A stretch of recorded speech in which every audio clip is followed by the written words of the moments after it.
Good day. Ito po yung luma naming mga design. Bali, meron po akong papakita lang sa inyo. Sineris ko lang po yan. Tapos ito, linagay po dito para mag-mix po yung ano nila. Para dito yung production. So, kaya inano ko po sa inyo ito. Bali, itong tubig na to, matagal na po. May 1 taon na po yan na design.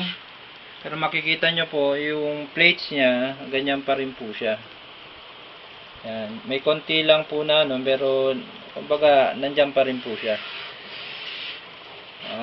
Yan po yung kagandahan ng wet cell. Makikita nyo, gumagawa po lahat. Ang may ano ko po sa inyo ngayon to, ayan, yung production. Pero tignan nyo po yung amperahe. Yan po. Halos wala pang 2 volts po yan. Ay 2 ampere, sorry. Yan po yung 12 volts.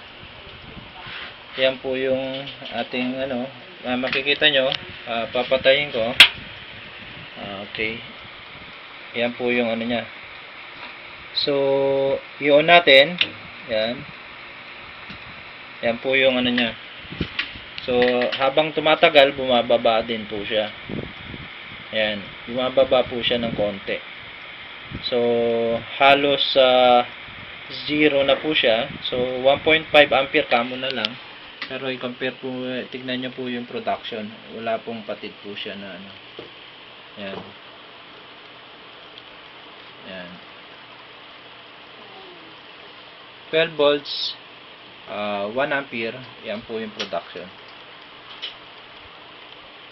21 plates, tsaka 28 plates. So, ang may ano ko po dito, mas maganda yung mas maraming plates. Mas maraming naproproduce na gas. Ayan po siya. At siguradong hindi init po ito. Okay? Thank you. Subscribe po kayo. Para sa sunod kong videos, updated po kayo. Ito po yung mga heatsink po nila. Ayan. Tsaka yun. Okay. Thank you.